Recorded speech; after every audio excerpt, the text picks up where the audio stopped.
Hey guys, I'm here today having a look at the HeadRush pedal board again, specifically the input and output settings. As a pedal board user myself, I've got all of my presets saved and the ins and outs are set on each of those individual presets. Coming back and making a new rig, sometimes it's easy to forget that those settings exist and can be overlooked, and you do not get the best quality sound. Now remember that this is a digital signal, so those outputs, you need them to be spot on, because if it's clipping, it's not like driving the front of an amp where you're going to get some nice distortion. This is the kind of digital clipping that's going to ruin a sound. Okay, so here we have a new rig. I haven't loaded anything yet, as you can see. Let's just check out the input settings. I've got a few presets. This one's called Princess. I have a purple sparkle guitar. It's called Princess Sparkle Pants. So the default loads in at these settings. Let's just scroll through. So I'm pretty sure I've adjusted the default settings. So I think that's a little bit different. I'm using my Les Paul Standard today, which is Mojave Burst, hence Mojave. So that's the input. There's nothing on the guitar at the moment, as we saw. That's just the dry guitar signal. As you can see, that's sitting pretty good there. I haven't reduced the gain by any because I don't need to. Let's just see what happens when you do. If I bring that all the way down.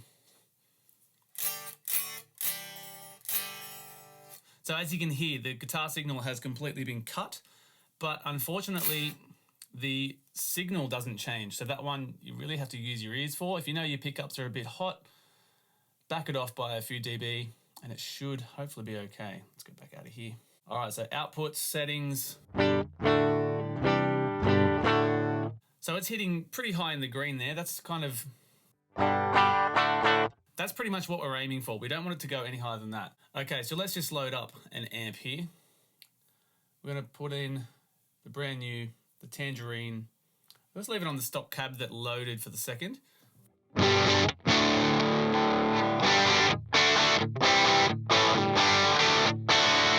Let's check those output settings.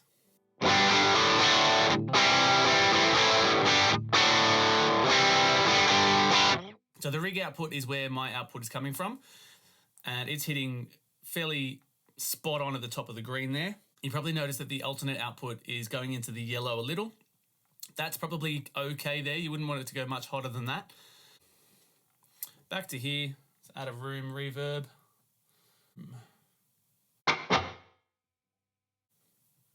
Mix down, cool. Cool. Now let's see what happens when we push the front of that amp. We'll add in one of the new ones, hey? Default.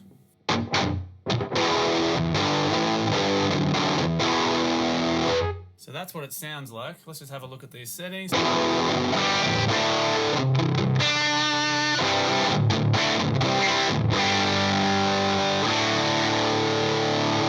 Cool, cool. Let's drop. Boost that. Turn it right on.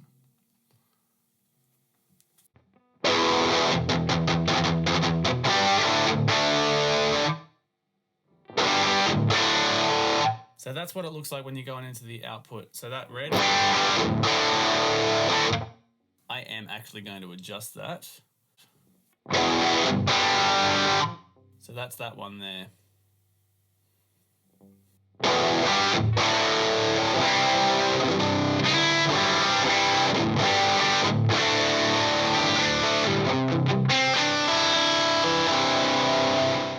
All right, cool. So that's where we've got them sitting pretty well together. Let's change up the amp. Well, actually, let's change up the cab. Put in an IR. This one, I like this one. Now that's considerably louder straight up. And as you can see, I've got this preset saved already at -8.5. Let's bring it down to -10. Now that's pumping pretty hard now. So this is where I'm going to back it off. Even though it didn't hit the red, I like to keep it as much in the green as possible.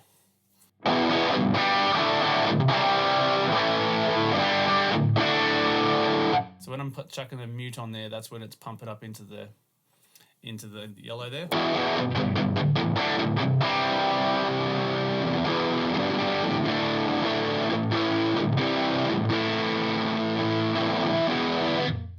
Back that a little. About that -8, that seems to look pretty good.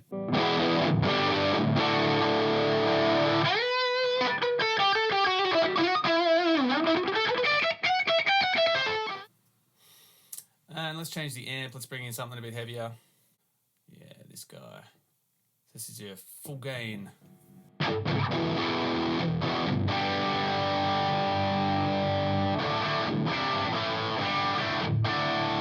So this one sits a little bit quieter than the other one. Master volume.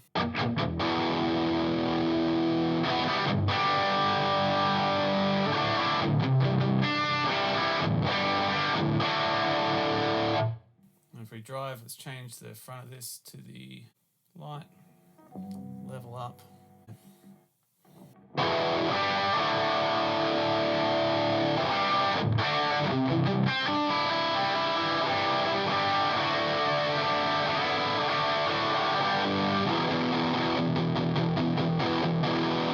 So that's pretty good. Now let's just try a clean amp. Turn that off. That's fine.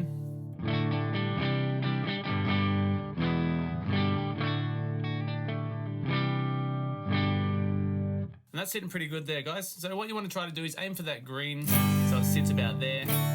And that looks pretty good to me. So just another thing on that input setting, you can set the threshold. So this is the setting that controls when the gate comes in. Obviously you can see it says gate threshold.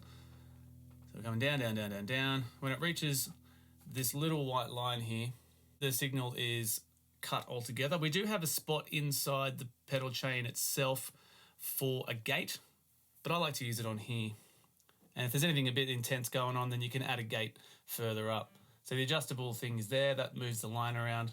Let's move it up real high so you can hear what it does. As soon as that comes down, it should, in theory, cut that signal straight up. And sustain for days. Just hurry it up. And boom, there we go. Cuts that signal straight away. Now, of course, these obviously changed. The output's going to be adjusted every time you add something. Even your dynamics, and you put a compressor in. My default is that one. See if that's changed. Very good. So just remember, guys, as you add more things into here, it's going to overload the signal a bit more. So just keep an eye on that output and make sure you're never going into the red. Cool. And there we have it. It's that simple. The user interface definitely makes life a whole lot easier to deep dive into those settings. A little bit of care and you can get the best sounding quality from those rigs. Thanks so much for watching. Please consider hitting that little subscribe button. And of course, let me know if there's anything particular that you guys want to see. Make a comment down the bottom and I'll try to get to those. Thanks again. See you around.